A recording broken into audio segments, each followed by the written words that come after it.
Hello, everybody. I'd like to welcome you to The Next Step. It's a new OAE program highlighting the journeys of recent alumni. My name is Christel, and I'm here with my colleague and friend, Shayla King. Hi, everybody. Good to see you all. Really excited for the first Next Step for this season. So excited to be a part of it. Chris. Thank you, Shayla.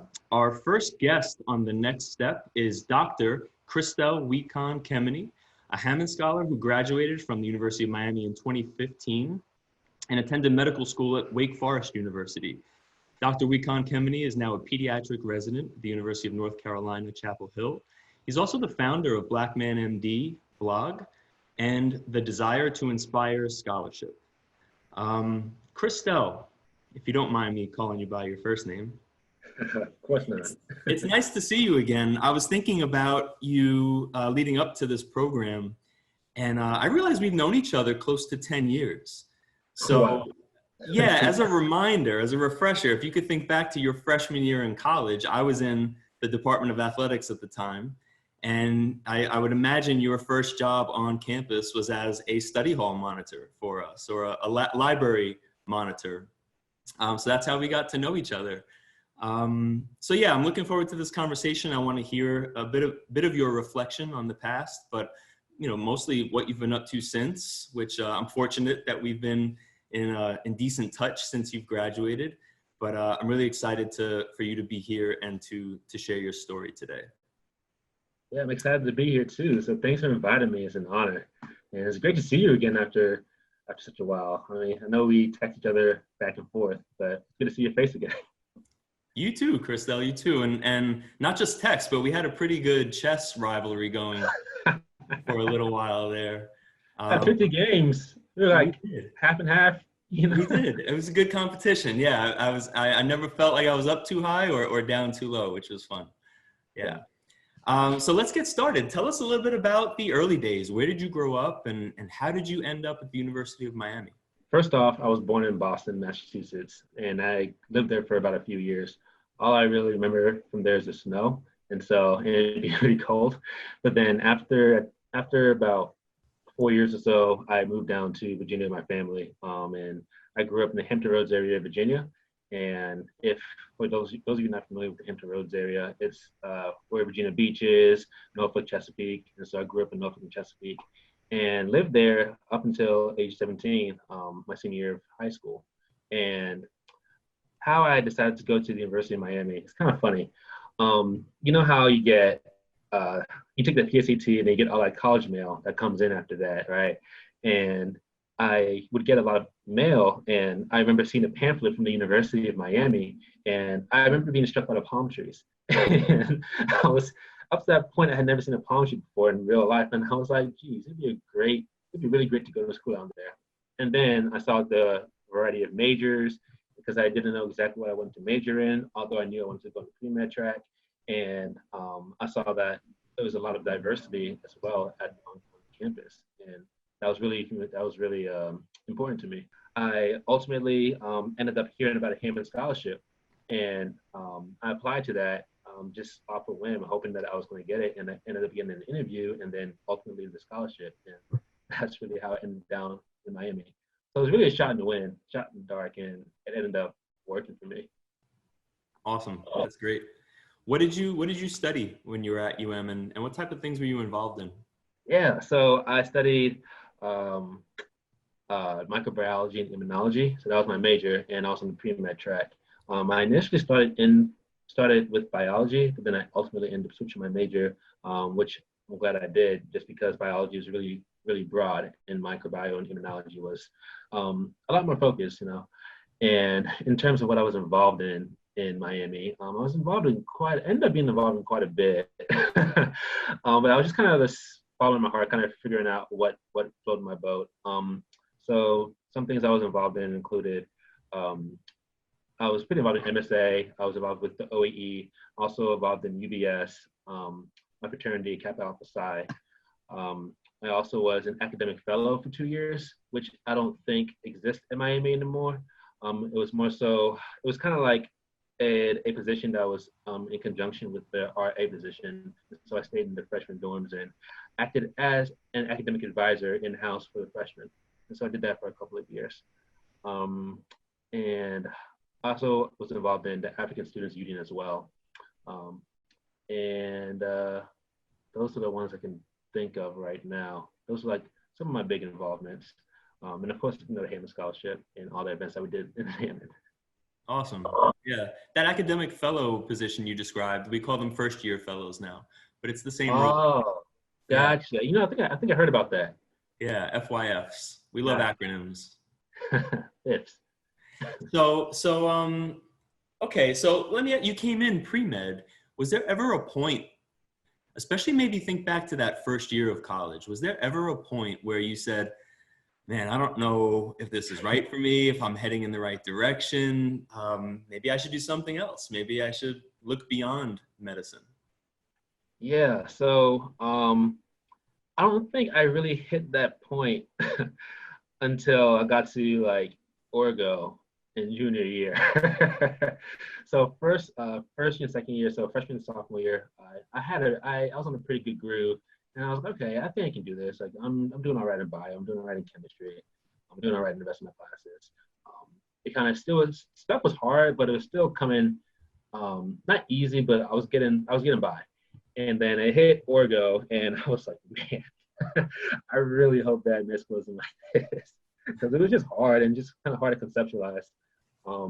And I mean, I think it was Orgo where I first ended up getting a tutor. Using the academic center, I forget what it's called, but it's the academic center in Miami, and I got a tutor, and he saved me, man. I ended up getting by with like, I think a B- or a B, and I was like, man, that was hard. But I mean, ultimately, I didn't really sway from wanting to be a doctor. When I did take the MCAT though, end of my junior year, beginning of my senior year, I didn't get the score that I wanted. And I think that was really the first serious time where I was like, wow, like, am I ready for this? Like, do I have what it takes to go to med school? Should I like, hold off a little bit? I ultimately decided to pursue it and kind of push forward and ended up getting into Wake Forest, which is my only admission. And so it just kind of worked out for me, but I could have just as easily decided to take some time off and build up ultimately just took the MCAT again. But it shook me a little bit, to be honest. Hey, listen, I mean, I think that's great to hear, because a lot of students think if it's not a smooth ride, it might not be worth pursuing.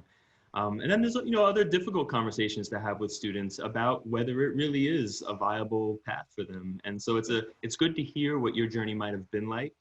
I'll have you know, there's a student attending this webinar at this moment who is about to take her first organic chemistry test, and she's stressed out about it. Yeah, it's a tough one, and that's almost a universal reaction. So it's nice to hear that was one of those bumps for you, but you pushed through and utilized resources. So absolutely, yeah.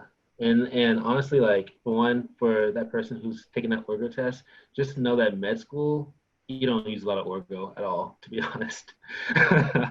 So there's that, if it makes you feel any better. And yeah, I was definitely one of those students who thought it was a smooth ride, and which is why when I took my MCAT, I was like, oh man, like this isn't as easy as I thought it was going to be.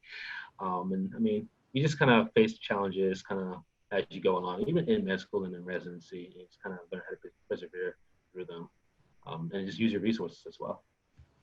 Well, that's a really good segue. I do want to talk about med school and what students might be able to anticipate about that experience. But first, I just want to tell you that I remember very vividly the day you told us in OAE that you were accepted to Wake Forest. I think it was in the lobby of one of our offices, I think 3 offices ago. If you could believe that, Christel, we've moved 3 times since you graduated.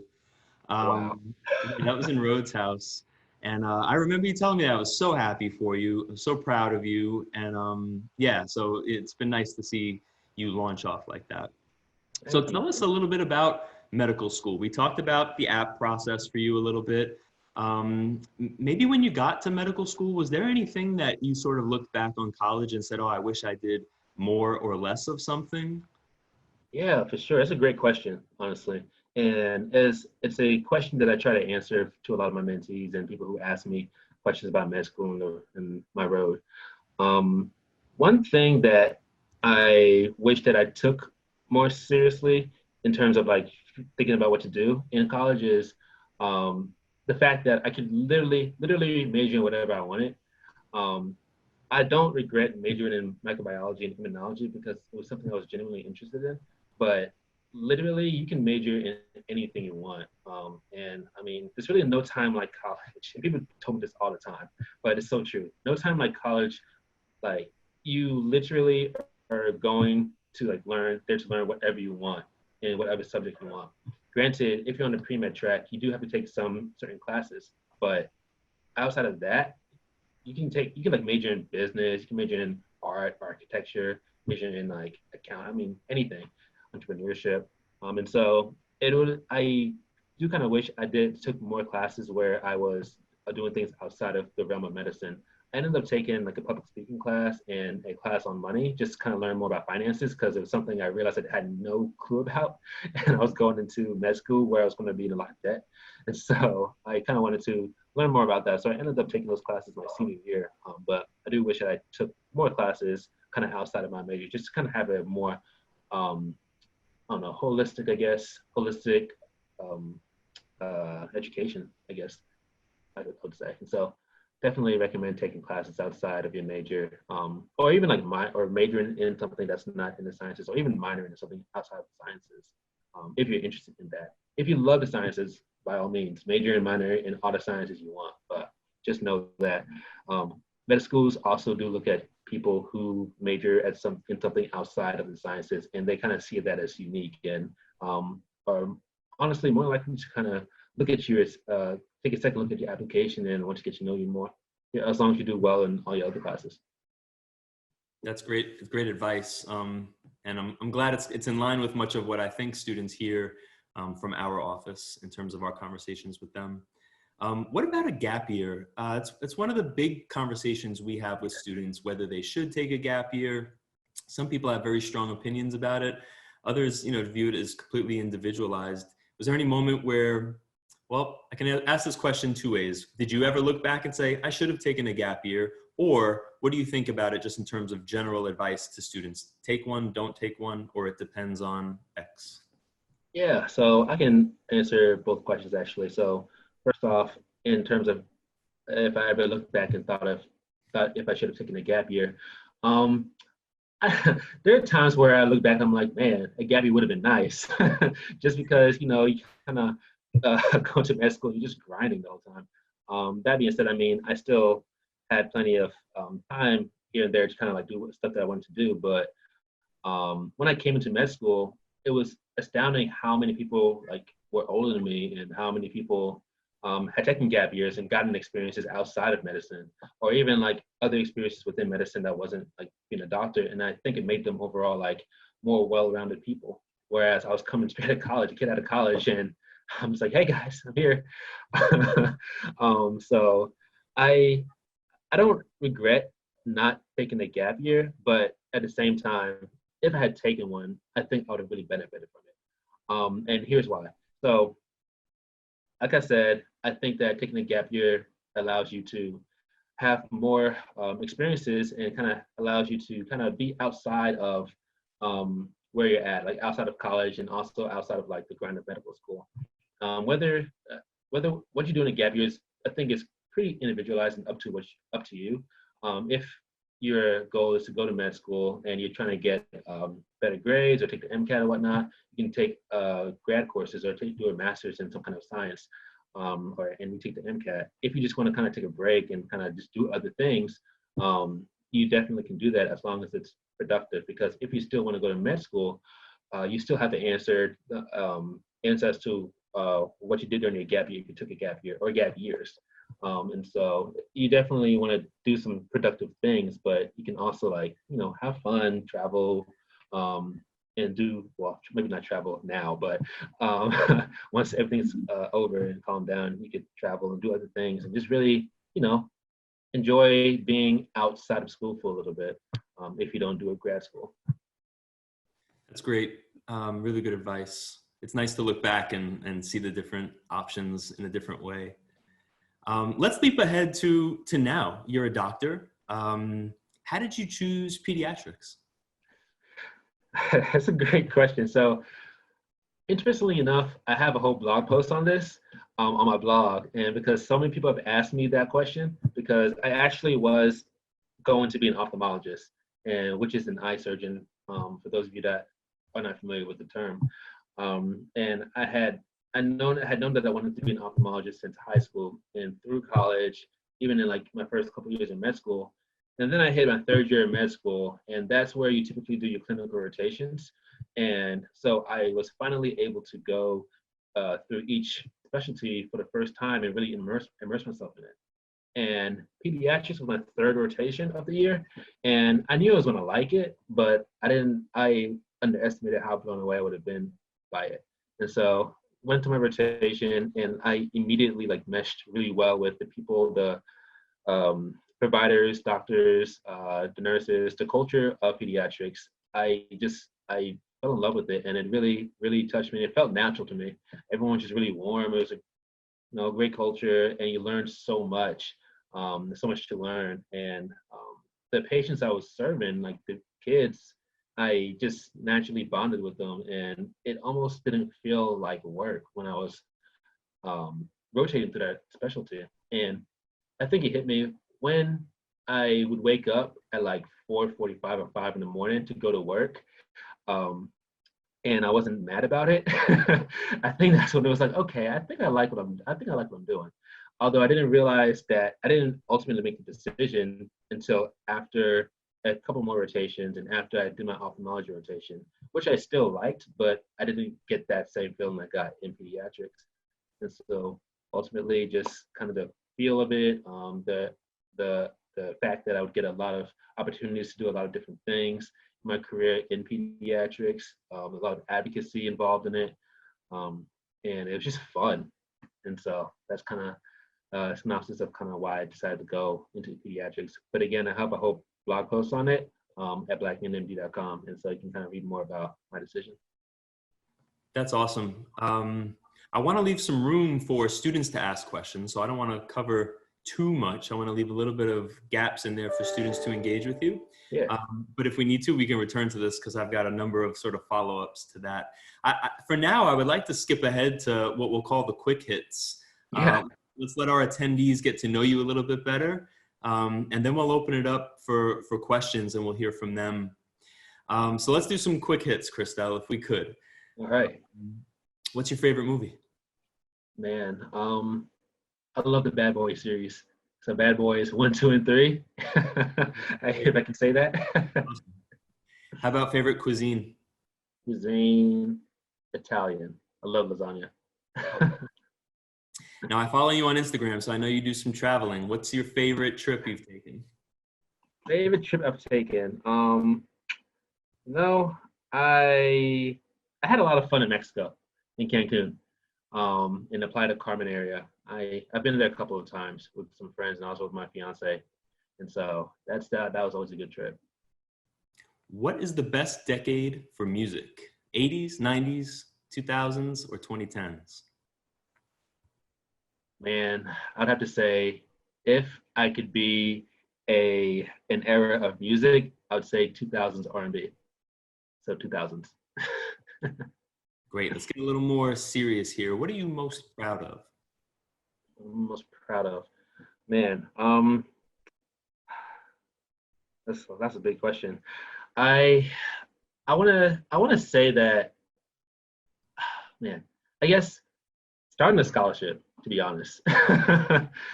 Starting the Desire to Inspire scholarship. It's something that I've always wanted to start a scholarship ever since getting the Hammond scholarship, to be honest. And I've always wanted to give back in some way, shape, or form. And I always thought that I would be able to do it like in the future when I had more money to do it and whatnot. But then I ultimately was inspired to do it while in med school. And so now that it's 2 years running and working on the third year, it's been a really fulfilling thing. And so I guess I could say that. That's great. What would you do? Is there anything that you would do different if you had the chance? Um, no. Every time I'm asked that question, I I want to say that I know everything happens for a reason, and so I feel like everything that I've done to this point was meant to happen, and so it's a hard question. I don't know if things would have done differently in the past. I mean, a lot of things that have happened to me, I'm blessed to have happened to me, and I'm blessed to have been able to go my way. And even like some things that I ended up either quote unquote failing at have ultimately built me to the person I am today. And so I probably not, honestly. What did being a Hammond Scholar mean to you? What did it mean to me? Man, I think it meant freedom. I mean, the freedom to really study anything I want, the freedom to go down to Miami and really get a world-class education down there, the freedom to really follow my dreams and not have to worry about the expense of college, tuition especially, and just freedom to believe in myself and in everything that I wanted to do in my future and in that present moment. Great. Freedom, yes. Thank you, Christel. It's Yeah. been a pleasure talking to you. I'm going to turn it over to Shayla now. Hopefully we have some questions from the group. And, Yes, we have a question from Abigail. Dr. Christel, thank you so much for your time. Thank you, Shayla. Thank you, Chris. This is awesome. So my question to you is, what does it mean to be a leader in medicine? Oh, wow. That's a great question. Wow. Well, first off, I'm honored that you think I'm a leader in medicine. But honestly, what does it mean? I feel like being a leader in medicine is a huge honor, and that's something that I would take lightly. Being a leader, to me, it means that people are looking at me and looking at what I do, and they really are modeling themselves after on what I do in my story. And I just really feel like it's important, as a leader, to give back to people and to give back to people who want to be in the position I'm in, or people who want to be in the position I want to be as well. It's really humbling, and it's an honor to serve as a leader in medicine of some sort. It means a lot, honestly. I hope that answers your question. Yes, it does. Thank you so much. Yeah, you're welcome. Thank you so much, Abigail. That was a great question. Yeah. Our next question is from, I think I'm saying your name correctly, Giovanni. My name is Giovanni. I'm a bio major. I'm from Port St. Lucie, Florida. I'm the person he referred to who's in Orgo right now, but yeah. So basically, I feel like you've been through med school, you're in residency. Do you think it's possible to have a family and like I don't know, I talked to other doctors and they're like, oh, it's impossible. Like I want to do anesthesia and they're like, yeah, you can't have kids. You just have to sacrifice that part of your life. All right, so I'll give you my take on it. So it's entirely 100% possible to have kids and to have a family in medicine, okay? I remember hearing that kind of talk a lot when I was in college, and even in med school. I would hear things like that, you won't have a life in med school, you won't have a life in residency, you're only going to have a life after you do all of that, plus maybe fellowship, you decide to do that, and just maybe you can think about having a life. And that's all false. And that's one of the reasons as to why I started my blog, to kind of just show what you can do while you're in medicine and a medical school and in residency. It's very, very possible to have a family in medicine, very possible to have a family in anesthesia. It's also important to have a partner that understands the work that you're in and the things that you have to do and how busy you're going to be. But you'll also have time off to enjoy your life, especially in the way medicine is going. It's becoming less work, and more having a work-life, I like to call it a work-life integration or work-life flow, as opposed to a balance, because I really feel like you can make your actual life and work flow in a very reasonable way. And so hopefully that answers your questions and eases some of your anxiety, because I remember hearing a lot of that talk. Yeah, I did. Thank you so much. Yeah, you're very welcome. Good luck on your orgo test. Thank you. Christel, I wanted to ask you about something on a more personal note. Yeah. So clearly you got a degree from the University of Miami and you were a Hammond Scholar. Occasionally I hear stories about love sprung from the Hammond Scholarship. Do you happen to have any sort of story like that you might want to share? You know I do. Yeah, so my now fiance, we met at the University of Miami. I was a junior, she was a freshman, and we went on a first date to the movies. We actually ran into LeBron James on a first date in the movies, which is another story in itself. But we went to the movies, had a good first date, but we actually didn't think we clicked that well, and so we weren't planning on seeing each other again, like on another date.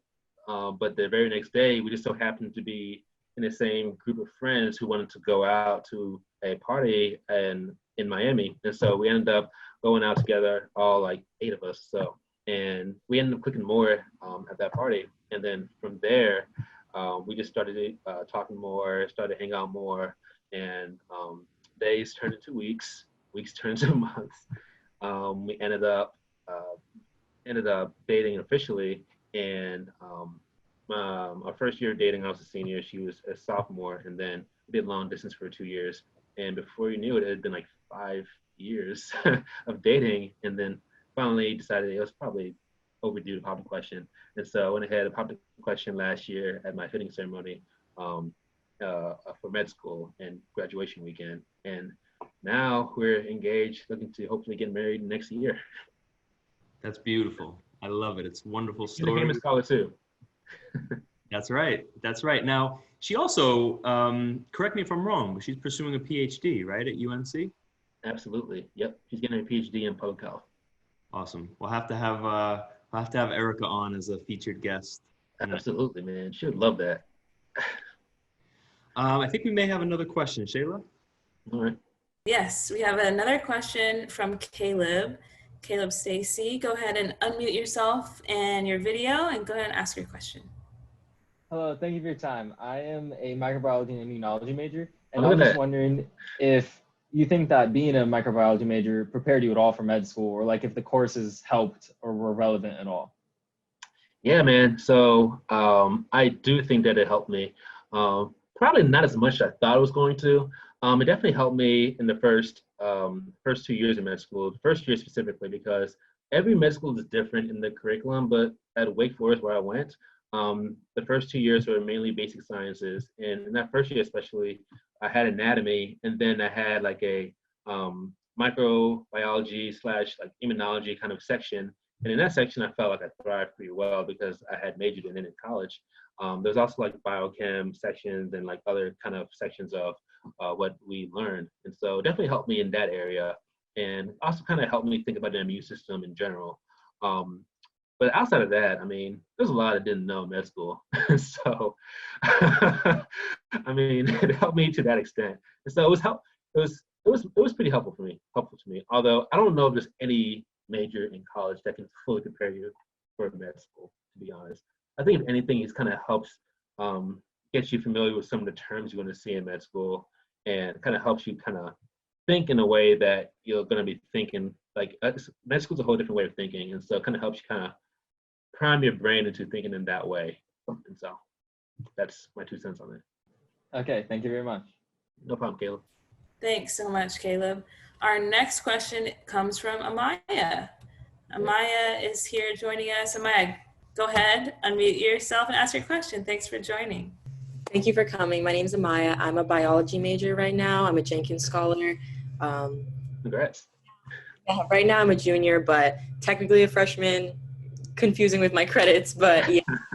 I was just wondering, when applying to med school, like what things were you thinking about, and how was that process for you overall? Because I know it's a scary thing. Yeah. Well, first off, I'm getting a huge flashback looking at your background, like with like college and stuff. Like, man, I miss I miss Miami. But yeah, so question what I was thinking about when I was applying to med school.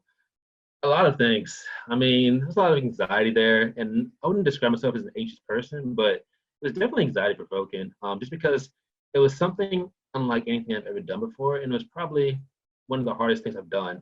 Just because up until that point, even like applying to college, like things came somewhat easy to me. I was able to kind of like advance and advance and advance, but then got to the application process of applying to med school, and um, I mean, the grades that I had gotten, they were pretty good grades, but I mean, I had heard from other people that they had higher grades than I did. They had like, there was like this this high standard, and I was like, wow, like I don't know if I meet that standard. Like that's crazy. Granted, I had a lot of extracurriculars I did in college, and I think that really helped me out. But I didn't have a lot of research, and so it was kind of like I had some things that were kind of lacking in my application, but I had other things that I more than compensated for in my application. And so I probably should have talked to more people and like talked to like more mentors and gotten involved more in maps and the SNMA and whatnot, because I didn't really know about those things in college, and I think that would have helped more. But that being said, while I was anxious about it, I also decided to just take the chance, take a leap of faith, believe in myself, and just kind of press forward, because I felt like I was ready for med school, although on paper, I probably didn't have like the strongest, it wasn't the perfect application. Then I also realized that application is probably never going to be perfect. And I mean, the worst that can happen is I don't get into med school this time around, and I'll just learn from my experience. And so those were some of the things I thought about. Also, the cost of applying to med school, like people don't tell you about that. It's expensive to apply to med school. All those applications like cost a lot of money. And so that kind of limited how many schools I ended up applying to. And so yeah, primary applications and secondary applications, like just kind of thinking about that as well. When you're looking at the different schools that you were going to apply to, were you considering kind of like, were you already thinking pediatrics in mind and looking at what kind of had those programs, or what were you basing that decision off of? Yeah, so I definitely was not thinking about pediatrics. I was thinking that I was going to do ophthalmology going into med school. And so, but I wasn't even thinking about that. I was more so just looking at location, like where I wanted to be. And I looked primarily on the East Coast because that's where I'm from, that's what I'm familiar with. I applied to a couple schools like in California just cause, but I mainly looked at location. I mainly also wanted to at least be somewhere close to family and somewhere close to my then girlfriend at the time, who's my fiance. And so I didn't want to go too far, but I also wanted to make sure that I had a good spread of schools. And so mainly location, but I also tried to look at diversity and looked at like what the curriculum was like and how it could benefit from what they were doing in their curriculum, and if they had early clinical exposure in the first couple of years. And so just kind of things like that. But honestly, I just wanted to get into a school. Like I wasn't too picky. Thank you. Yeah, no worries, no worries. Thanks so much for your question, Amaya. Any other questions from you? No, that's all. Thank you so much. All right. Yeah, Great. no worries. Thanks, Mike. All right. Our next question is coming from Ronnie. Ronnie is here. Ronnie, go ahead and unmute yourself, and if you'd like, turn on your camera and ask your question. My name is Rodney. I'm a psych major, and pretty much I just wanted to ask, how was your normal week while you were in med school? Because I know you said it was a constant grind, and you kind of wish you took a gap year. I just wanted to know like what your schedule was during that time. Yeah, so kind of depending on the year I was in, because clinical years look very different from basic science years. And so I guess a week I'll like talk about both. So in the basic science years, a typical week would be like mornings of like full of lectures, maybe from 8 to 12 or like 9 to 12 of lectures. And then in the afternoons, it would be clinical sessions, like whether we go to the wards and kind of practice our clinical skills, or we'd have something called case-centered learning, where we get in a small group and we would talk over a case and kind of just break it down and learn more about that case. Also had an ethics class that we did once or twice in a week, and so we would do that. And sometimes we had afternoon classes, but generally speaking, an average day would be like from maybe like 8 to like 3 or 4 of classes of some sort. Some days we had the afternoons off, some days we had the mornings off. So we had a lot of like unstructured time where you could do a lot of studying and do a lot of like extracurriculars and stuff that you wanted to do. So while people say that you don't have a lot of time first and second year, it's probably the most time you're going to have once you get into because once you get into third year and fourth year, well, third year specifically, you do a lot of rotations. You have a lot of time in the hospital and in the clinic, and so depending on the rotation you're in third year, your weeks can look really different. You can go from being inpatient, being there from like 6 in the morning to like 5 or 6 at night each day, which sounds crazy, and because it is crazy, but you can go from having that to like having clinic days where you're there from like 9 to 4, or even like some days where residents put you out early, and so you can like end your day around like 1 or 2. And so it's really dynamic, really flexible. It's not really any average day per se. It's just kind of like you just kind of see the week as it comes, and you just kind of work with it. And yeah, you have a lot of flexibility first and second year with your time, more than you would realize. And then third year, you're pretty busy in the hospital and in the clinic. Fourth year, you do have quite a bit more free time, because by then you pretty much know what you're going to do, specialty-wise, and so you really gear up towards applying to residencies. And so you have a lot of time to interview and do rotations that you want to do in the specialty that you want to be in. And then, especially near the end of the year, you typically have a lot of free time to do whatever you want, like travel and like do research projects and kind of just enjoy life before going to residency, because residency can be busy as well. But you also do have some time off in residency to enjoy life. Did that answer your question? Yes, it did. All right, thank you so much. Yeah, man, no worries. Thanks so much, Rodney, for your question. I am now going to kick it back to Chris. I think he has just some follow-up things that he wanted to talk about. Yeah, Christel, I just think there's 2 important things that you should share a little bit more information about, and that would be the Black Man MD blog and a little more about the Desire to Inspire scholarship. Yeah, absolutely. I'd be happy to do that. So with the Black Man MD blog, so it's a blog that I started back in 2015. Shortly after I got into the Wake Forest School of Medicine, it took me all year to get into med school, and I finally got in like 2 weeks after I graduated from college. And so, as you can imagine, it was a pretty anxiety-provoking time. And then once I got in, I was of course, happy about it. Then I realized that I spent so much time trying to get in, I didn't realize what I was really getting into. And so, like, at least on a day-to-day basis. And so I went about online looking for different blogs, any kind of information I could find online to kind of read more about what it's like to be a med student. And I found quite a few things, but nothing that I could really identify with per se. And so after a while and mulling it over, I decided, why not start what I'm looking for? Start like a blog.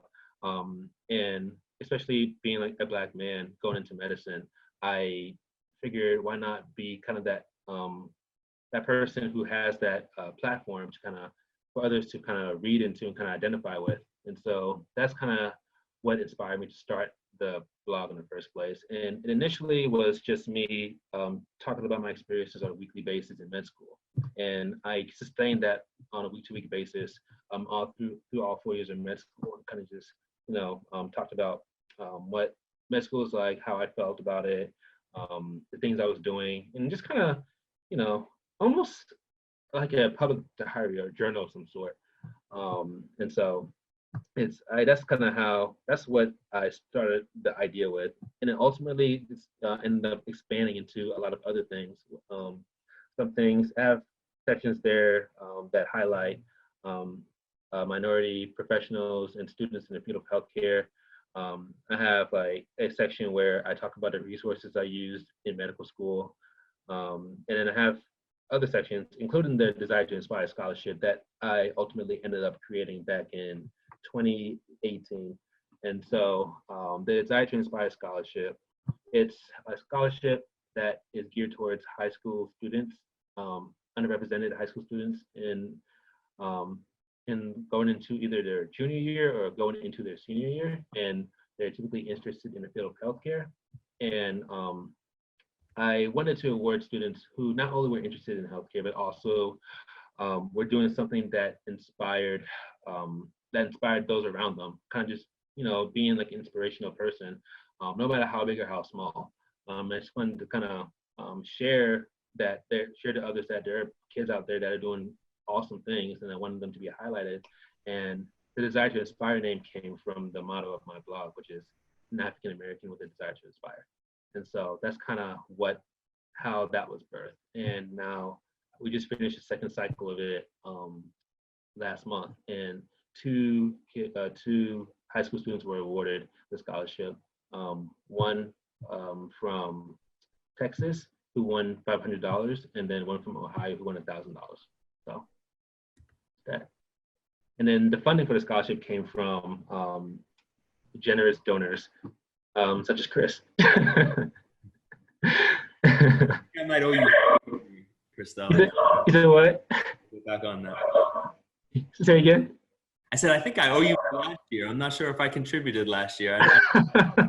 Well, it's always this year coming up, so it's going away. It's a wonderful cause, and Christel, I think it just says a lot that you often think much bigger than yourself and much more beyond yourself. And I mean, from the nature of your career to how you choose to spend your time, even when you're not working, with two initiatives like that, it really says a lot about you and your character. And so my hat's off to you for sure. Christel, I think we do have one more question. Yeah, this is fun. Yeah, we do, from Giovanni again. Yeah, thank you so much, Christel, for talking with us. This has been great. I've learned a lot already. So, Giovanni, whenever you're ready, go ahead and unmute yourself and turn on your camera and ask your question.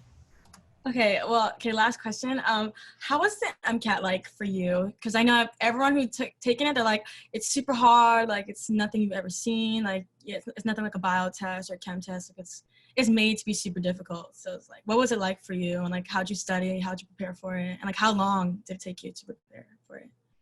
Those are all great questions. And so I can't speak for the current MCAT because the one I took was different than what is currently out there. So I took the one that had the physical sciences, biological sciences, and verbal reasoning. So there was no psych or sociology on it, which would have been nice because I was a psych minor.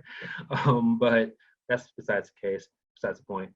In regards to what it was like for me, it was a hard test. Definitely, I think it was the hardest test I'd taken up to that point. And so it was a pretty challenging experience. And I did prepare for it using the help of the diversity office at the University of Miami Middle School of Medicine. Their office has a lot of summer programs, and one of them was the MCAT summer preparation program. And so I was a part of that summer preparation program, and it was an 8-week program. They used Kaplan at the time. I don't know if they use someone different now, but they used Kaplan, and they had a Kaplan instructor come in and just teach us various classes about like how to study for the MCAT, how to take the test, and also taught us and reinforced various concepts that the MCAT would test us on. And so I felt that structured learning was really helpful to me because, I mean, I don't know how I would have studied for that test on my own because, as a now that I've gone through med school and I'm in residency, I know how to study for tests like that, but in college, I just didn't know how to study for a test of that magnitude. And so doing a structured program like that helped me. That being said, there are other people who have other ways of studying. So some people studied on their own, some people studied with groups, other people did other structured programs. And so that's just what worked for me. And I mean, I didn't get as high of a score as I wanted, but I got a good enough score to get looked at by med schools. So I think I did reasonably okay on it. But it is a tough test. Like I can't water that down. But I mean, it's definitely, just because it's hard doesn't mean it's not doable. Like it's not impossible. You definitely grow and rise to the challenge, and you can overcome it and get through it and move on. Because at the end of the day, as hard of a test it is, it's a test, and it's just one like part of your application to get it into med school. It's just like helping you unlock the key to get into med school. So yeah, don't stress up too much about it, but just know it is important, but it's not the whole world. Thank you so much. Yeah, of course, Giovanni. All right, and our final question is from Amaya. Amaya, whenever you're ready. Okay, so I have two questions. The first one is just like directly related to what you're just talking about. So I just wanted to quickly ask it. Was out of curiosity, how early before you took the MCAT did you start studying for it? Yeah, so I took the MCAT, I believe it was like beginning of August, and I started studying for it pretty much when my program started. And so the summer program that I was in, it ran from like early June, I think, until late July. And so pretty much early June, so about 7 or 8 weeks. 8 weeks is just like how long I took to study specifically for the test, and I've dedicated my time to studying for the test. And so yeah, that's about 8 weeks. Okay, thank you. And then the question I had originally was, how was your experience throughout med school financially? Because I know everybody is just terrified and knows that med school is so expensive, and just like trying to pay off the debt, trying to live like a humble lifestyle, while you're like, how was your experience with all of that? That's a really great question. Not something that I even really thought about until I was living through it. So, I mean, I was broke, but I wasn't like dirt poor. Like I could still afford to pay rent in an apartment with a roommate. I could still buy groceries and eat food I wanted to eat. I could still travel and whatnot. So my experience specifically, Wake Forest is a pretty expensive school. So I ended up taking like a good amount of federal loans for it. And I stuck to federal loans because there's just more repayment options via federal loans and via private loans. And so I really tried to focus on getting only federal loans. And so I took those loans out. I got really friendly with the financial aid office at my school, and they were really looking out for me. They, because again, Wake is an expensive school and it's a private institution, they just had more of an endowment.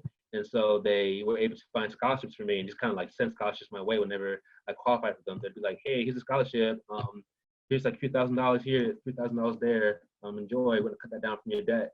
And so they were really helpful. So they ultimately ended up paying down like in total about a year of my tuition out of 4 years. So it was a pretty sizable amount of money that they ended up helping me pay down, just with scholarships alone. And in terms of my budgeting myself and kind of wanting to figuring out how to live on the med student's, not even salary, med student budget, I just really had to, I had to really learn how to budget myself like month to month. I had to make sure I had enough money to pay for my rent, first of all, for like 6 months, because the loan disbursements came in installments twice a year. And so I get a huge installment like when I started my year, and I'd be like, oh man, I'm rich, but not really, because it's not my money. And so I had to I ended up paying my rent off 6 months at a time. So I paid off for that semester, so I wouldn't have to worry about that. And then I put some money aside for like groceries and like other stuff. And then I would really try not to spend all the money, because there's a time like midway through the semester where you can give back some of the money. And if you give back some of that money, then it's as if you never borrowed it. And so I really like try to give back as much as I could, just because I didn't want to burden myself with too much debt, because with that debt comes interest, and that's something else you don't even think about. And so it's like all these kind of things, which is why I advise everyone to take a class, at least one class of finances, or like the class I took was Money 101. I don't know if they still offer it in Miami, but I took that class, and it really helped me kind of think more about how to budget myself. And then another resource that I that I used my first year of med school and I use to this day. It's called The White Coat Investor. And this is a book by this doctor, emergency medicine physician, who is really passionate about finances and wants to really like help other medical professionals and students have a better idea about finances. Because, I mean, you go into the medical field, a lot of us don't go into it just to get paid. We do it because we have like other reasons and we have passions. We really want to help other people. But that being said, a lot of us also don't really think about how finances really impact our careers and our lives. And I mean, truth be told, once you become a doctor, you make a six-figure salary plus. There's a lot of people and organizations out there that are going to try and come for you and try to get whatever money they can get from you. Like you have all sorts of people that give you all these offers, all these nice things, and like, hey, you come with us or you pay us, we'll do this for you. And so if you don't know what you're doing, you can get ripped off like a lot. And so just kind of being aware of all that. Yeah, I definitely want to try to take a class like that or something like that. I was looking into organizations for people who are more in finance majors and stuff, because I just kind of want to hear about that, because I'm kind of in the same boat as you. Is I really don't know anything about debt or anything like that. I just recently learned about interest and I was like, oh my gosh, why does that exist? That's a real part of adult life, man. Thank you so much. Yeah, you're very welcome. You're very welcome. Those are great questions about real issues. There are a lot of resources on campus, Amaya, and anyone else who's wondering about those types of things. Last semester, we did a program on money management. There's someone in the financial aid office who does a lot of outreach and programming. I think Shayla and I have discussed bringing him back in the spring to do something. So Amaya, keep an eye out for that. And anyone else who's interested in those types of questions, he has a lot of good information. So Christel, thanks for sharing your personal experience with that. Christel, as we wrap up here, tell us, what is the next step for you? Yeah, so I am currently a second year resident, pediatric resident at the UNC, University of North Carolina Children's Hospital.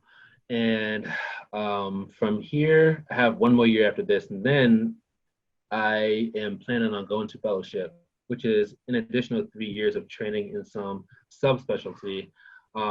Right now, I'm leaning towards pediatric nephrology, which is study of the kidney system and the renal system. But I am also contemplating going into hematology oncology, which is like studies of blood disorders and cancers, or allergy immunology. And so I'm still trying to decide, but as of right now, I'm leaning towards nephrology. That's my next step. I don't know where I'm going to go yet, but I have an idea of what I want to do after residency. That's great. Christel, thank you so much for your time today. One, it's a pleasure just seeing you. Two, I want to let you know that the Office of Academic Enhancement and the University of Miami is very proud of you. You're a wonderful representative. You're a wonderful person. And I really enjoy and appreciate being able to call you a friend. We will have to revive that chess rivalry. We definitely do. I'm very dusty, I'll tell you that. I am too, I'm not gonna lie. But hopefully it's like riding a bike and we can rise to some level of competition. There you go. Hey, listen, how about for old time's sake, we throw up to you. Oh my gosh, yeah, that'd be awesome. It's all about you. So long. Thanks, Christel. Yeah, thank you for having me again. And good luck to everybody on the call. Thanks for being on the call and listening to us speak and listening to what I had to say as well.